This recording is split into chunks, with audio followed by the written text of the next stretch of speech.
बिस्मिल्लाहिर्रहमानिर्रहीम वरहमतुल्लाहि वबरकातुहू। करोड़ों दुरूद नबी करीम सल्लल्लाहु अलैहि वसल्लम की ज़ात पे एजाज़ जोन की आज आपको टायर की जिस जिस सन में और जिस महीने में मैन्युफैक्चरिंग हुआ है उसके बारे में आपको बता रहा हूँ। ये देखें माशाल्लाह टायर पॉइंट पे हम आए हैं तो ये टायर आपके सामने, ये जो मैकेनिक है वो टायर आपके सामने ओपन कर रहा है। ओपन करने के बाद इसके ऊपर हम देखेंगे कि किस हफ्ते का ये मैन्युफैक्चरिंग हुआ और कौन सी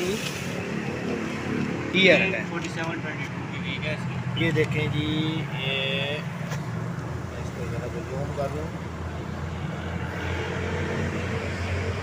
ये देखें बेसिकली ये इसके ऊपर प्रिंटेड होता है। ये 47, ये देखें 47 इसका वीक है, ये 22 इसका ईयर है। ये जहाँ पे इसका लिखा हुआ है 216R, ठीक है, ये इसका कोड नंबर है। आगे इसका लिखा है 47, ये 47 और 22 ये इसका ईयर है। ये वीक है, वीक यानी कि ये आप अंदाज़ा कर सकते हैं अक्टूबर में मैन्युफैक्चरिंग इसकी हुई है।